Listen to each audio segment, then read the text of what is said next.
Olá, muito bom dia, boa tarde, boa noite, que Deus continue lhe abençoando. Nós estamos aqui para mais uma live, mais um vídeo e dando continuidade, dando sequência ao estudo sobre o livro de Jó.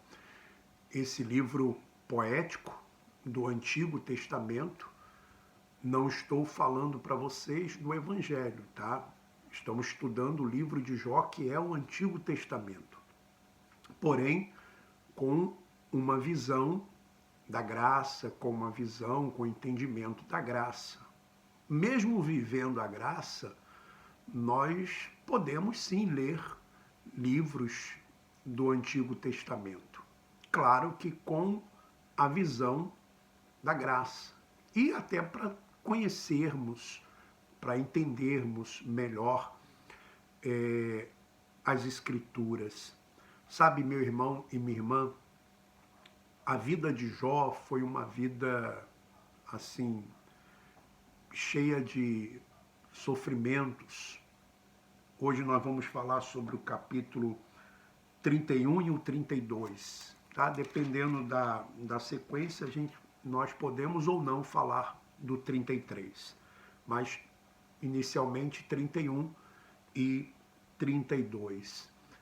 E Jó não estava entendendo o que ele estava vivendo, o que estava se passando com ele, porque Jó ficou assim praticamente sem nada, né? Aliás, ficou sem nada, praticamente sem nada, porque ele ainda ficou com a esposa, mas a esposa mesmo assim disse para ele amaldiçoar o Deus dele, morrer. Então era uma situação difícil. E às vezes, na nossa vida, ou em nossas vidas, nós passamos também momentos difíceis, momentos de muita dor, de muita angústia, de muita aflição. E aí só mesmo buscando em Deus, buscando na palavra, orando, tá? É o que devemos fazer. Bom, meu irmão e minha irmã, antes de entrarmos aqui e falarmos a respeito do capítulo 31 e 32, eu quero pedir a sua ajuda, tá? Eu tenho dito para as pessoas que eu preciso fazer esse estúdio nessa área fora aqui de onde eu moro. Vivo num lugar pequeno, tá? 24 metros quadrados. Então trabalho, saio para trabalhar, volto. E aí eu chego em casa, como eu tenho dito, para tomar o duche, o banho, para jantar, lavar louça, enfim, arrumar as coisas e tal. E aí ainda tem também que arrumar a iluminação, arrumar uma posição para fazer o vídeo e tal. Então eu quero fazer um estúdio, um pequeno estúdio nessa área.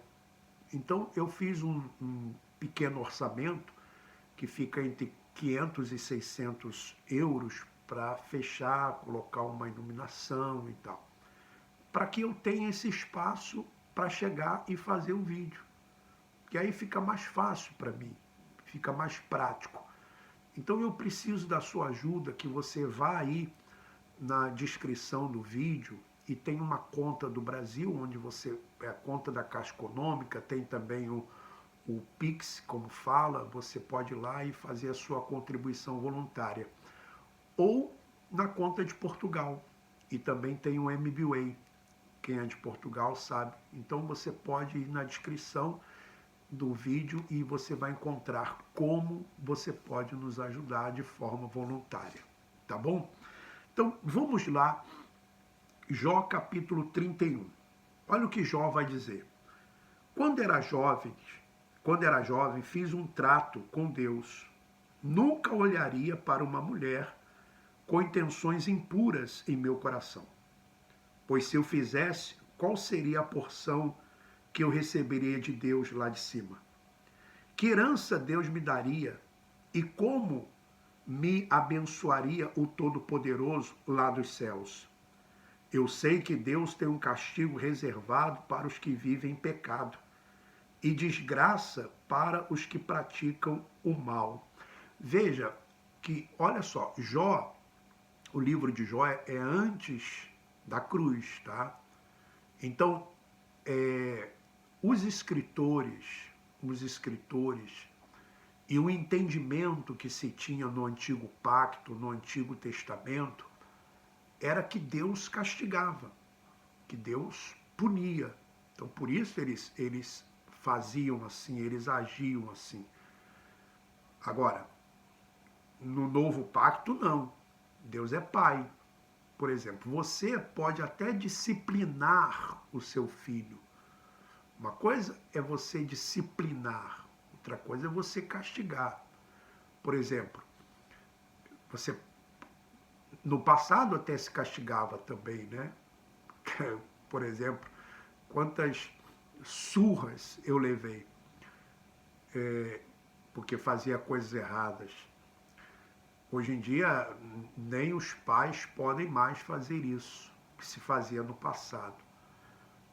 Hoje se entende que não se deve dar palmadas, que não se deve bater, mas quantos de nós aqui apanhamos dos nossos pais no passado e levamos palmadas, apanhamos de cinto, de chinelo, não é verdade? Ficamos de castigo. Então, os pais agiam assim. Hoje não se pode mais fazer isso, porque existe uma lei que protege as crianças. Isso acredito até que seja crime, né? Mas o pai, a mãe, quando o filho faz alguma coisa errada, ele vai disciplinar, ele vai orientar. O pai não vai, por exemplo, colocar um câncer no filho, um cancro. Não vai matar, não vai colocar uma doença. Então, imagine, tem lá no livro histórico, sei de Mateus, ou até mesmo outros livros, acho que outros também falam, não sei se Lucas, acredito que fala, que diz assim, qual de vós que se um filho pedir pão, lhe dará uma pedra? Ou se pedir um ovo, lhe dará uma, um, um escorpião? Ou se pedir um peixe, lhe dará uma serpente? Mais ou menos assim. E diz, se vós que sois maus sabeis dar boas dádivas aos vossos filhos, quanto mais o Pai Celeste dará o Espírito Santo àqueles que o pedirem. Porque Jesus, quando falou isso, o Espírito Santo ainda não tinha sido derramado, tá? Foi antes de Pentecostes, foi antes da cruz. Então, hoje o entendimento, pelo menos o entendimento que eu tenho a respeito do Pai, para mim, hoje, Deus é Pai.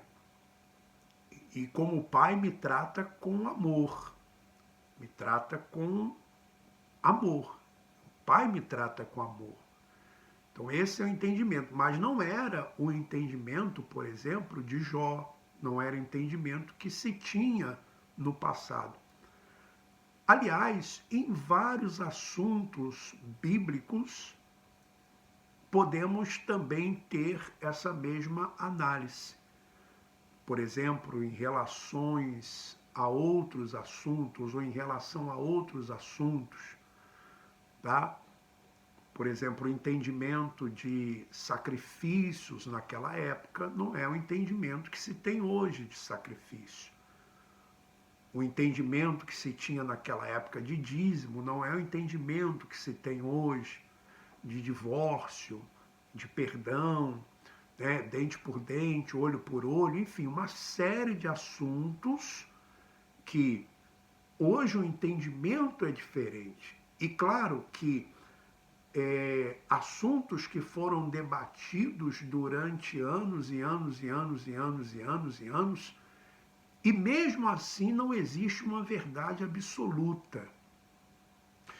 Aliás, existe uma frase, um entendimento de um estudioso da Bíblia, que estudou muito a Bíblia e tal, e diz o seguinte, que a Bíblia ou a palavra, né, você tem que analisar, você tem que estudar, buscar todos os argumentos possíveis que você puder, e mesmo assim a decisão ela tem que ser de acordo com a sua consciência, porque você nunca vai encontrar unanimidade em tudo. Por isso que diz, né, o apóstolo Paulo diz, eu acredito que é o apóstolo Paulo, seja a paz de Cristo o árbitro em vossos corações, na vossa mente, quer dizer, a paz. Se você toma uma decisão, uma atitude que aquilo lhe dar paz, então tudo bem, você segue isso. Porque existem muitos entendimentos a respeito, às vezes, de um assunto só da Bíblia. Aliás, no capítulo passado, no estudo passado, que nós lemos o capítulo 30, o 29 e o 28, Jó fala do entendimento. Que não existe um homem sábio, né? Por mais que Salomão tenha sido sábio, mas, por exemplo, se nós seguirmos o exemplo de Salomão em relação a mulheres, então, hoje em dia, o homem poderia ter várias mulheres.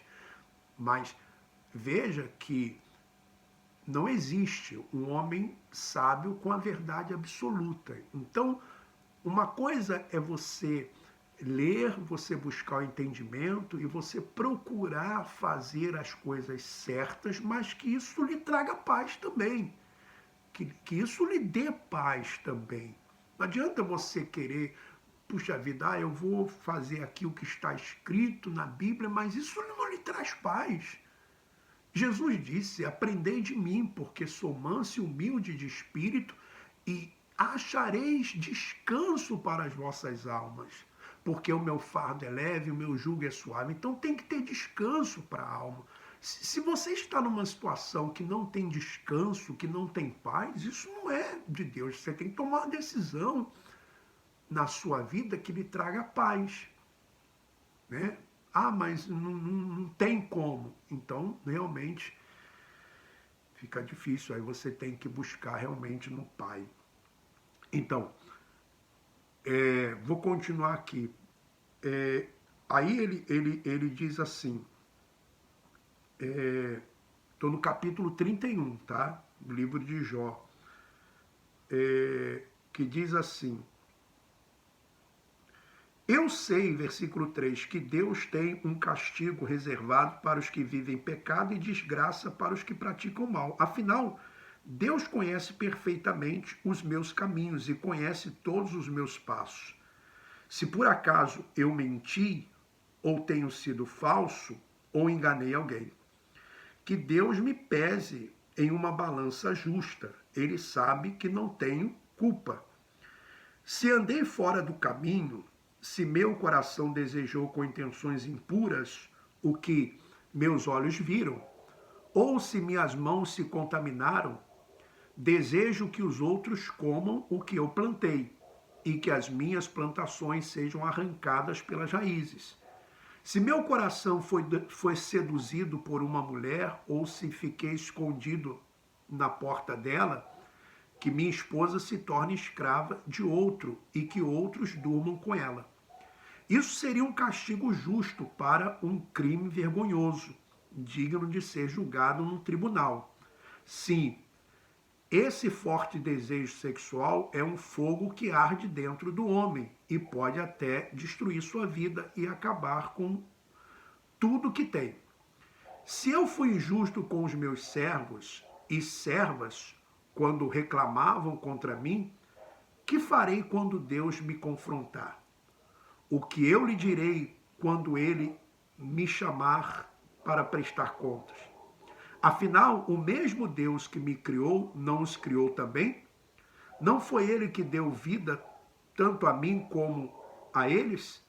Se explorei os pobres, guardando o alimento para vender mais caro na época do preço alto?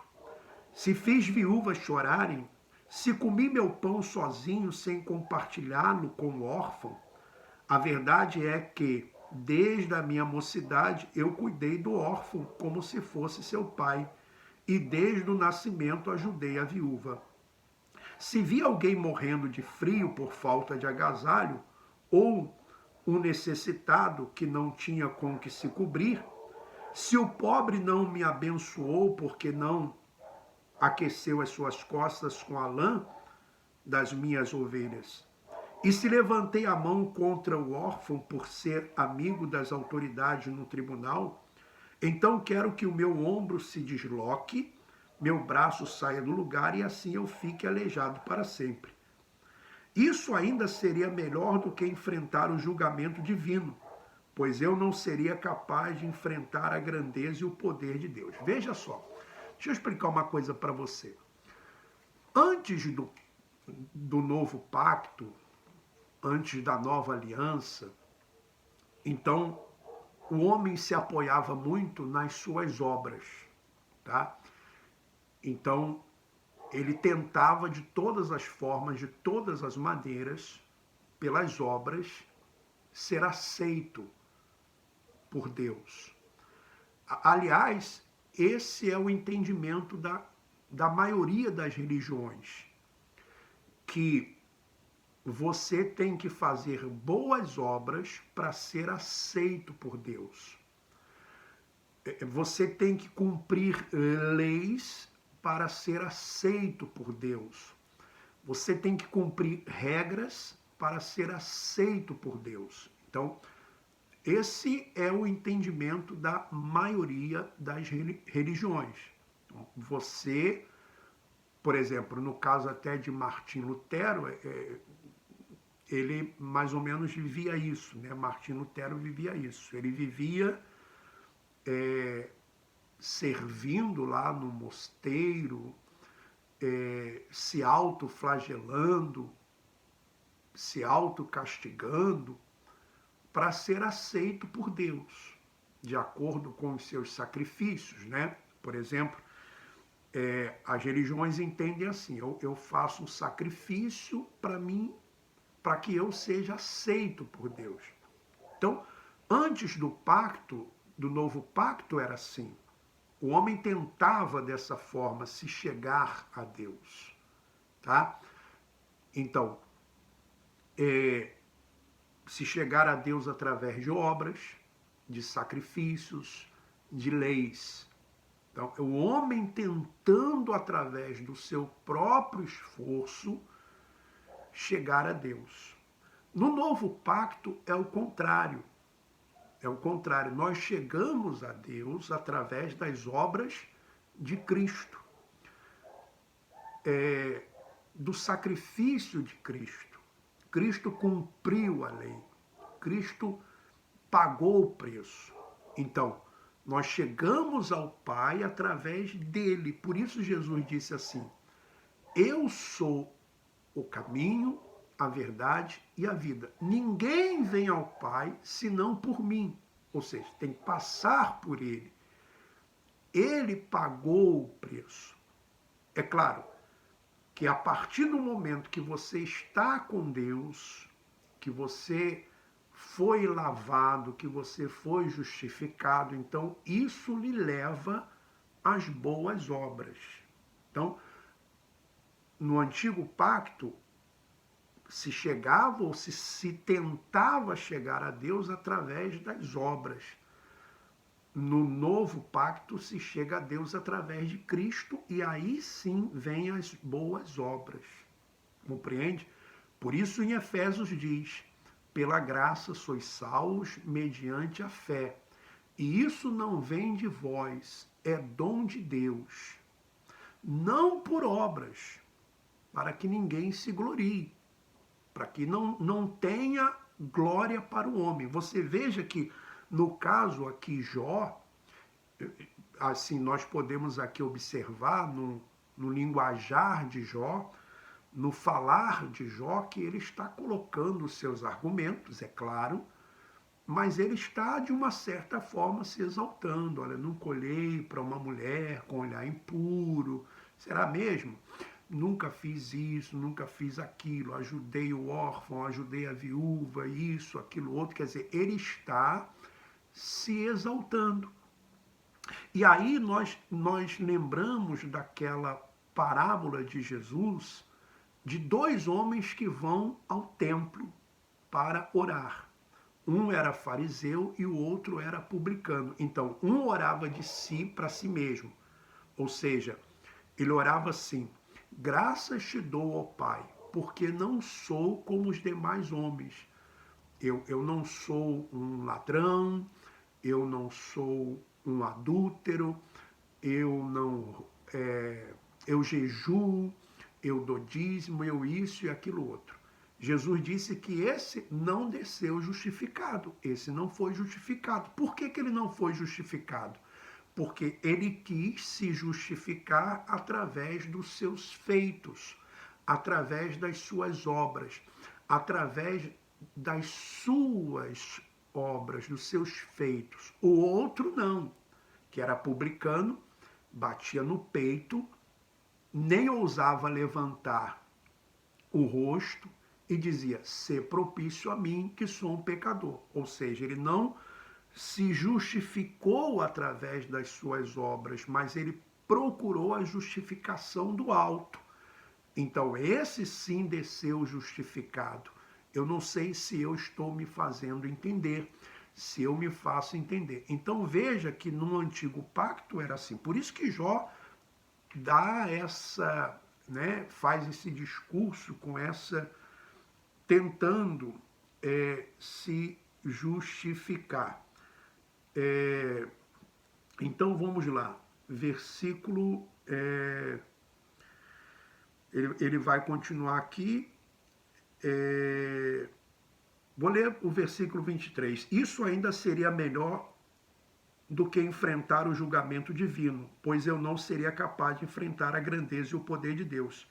Se eu coloquei minha esperança no ouro e disse ao ouro puro: você é minha garantia, se me considerei seguro por ter grande riqueza e por minhas mãos ter ganho muito, se olhei para o sol quando resplandecia ou para a lua quando se movia gloriosa, e me deixei enganar em segredo, adorando um ou outro e jogando beijos com a mão para o céu, isso também seria julgado como um pecado merecedor de condenação, porque eu estaria sendo infiel a Deus que está nas alturas.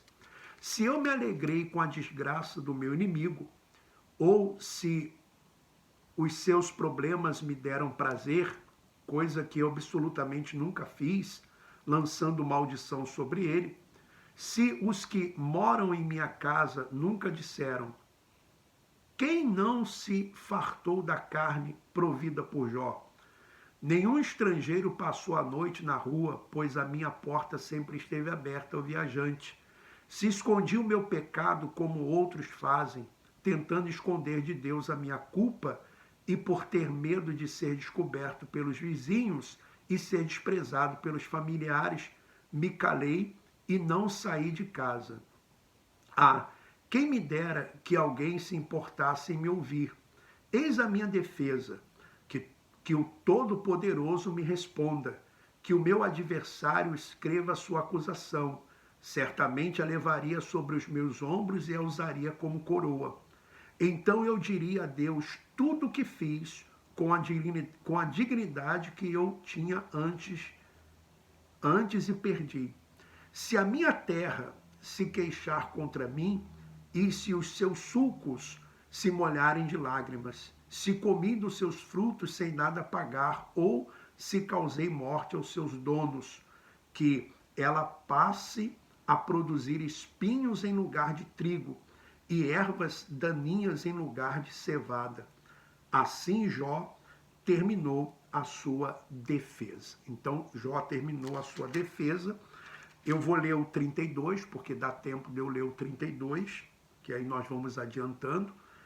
Agora, os três amigos de Jó pararam, já estou no 32. Agora, os três amigos de Jó pararam de lhe responder ao verem que, apesar de todas as explicações que tinham dado, Jó insistia em dizer que que era justo diante de Deus. Quer dizer, Jó insistia em dizer que era justo diante de Deus.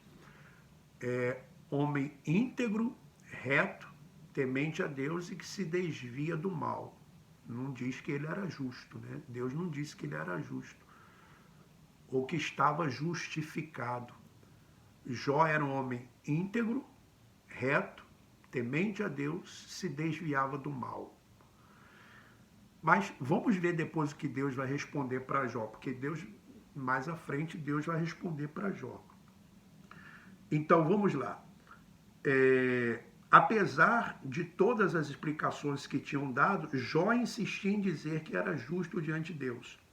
Então Eliú, filho de Baraquel, o Buzita, da família de Rão, ficou irado com Jó, porque ele se justificava diante de Deus.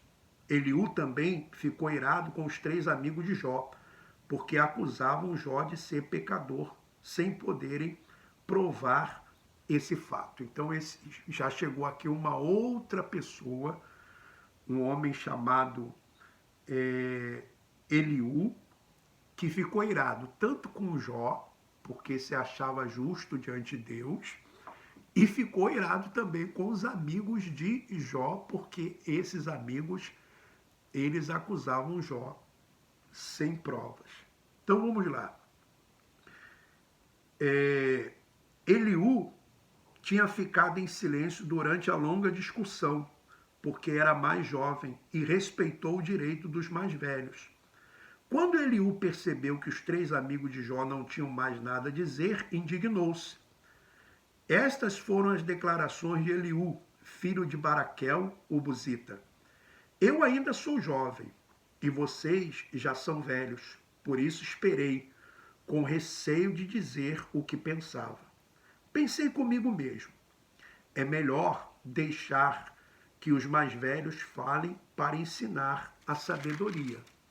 Mas, na verdade, é o espírito dentro do homem que lhe dá entendimento, o sopro do Todo-Poderoso.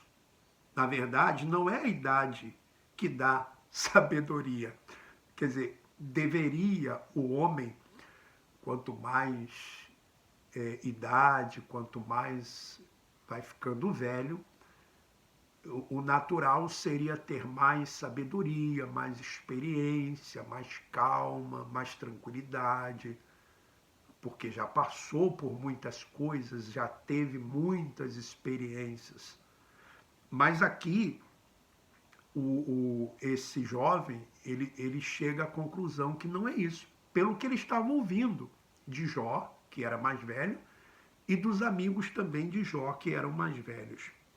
Por isso digo, ouçam-me e lhes direi o que penso a respeito desse caso. Esperei para ver se vocês encontravam palavras, mas observando com cuidado, enquanto vocês estavam procurando palavras, dei-lhes toda a atenção, mas nenhum de vocês provou que Jó estava errado. Nenhum de vocês respondeu às suas palavras.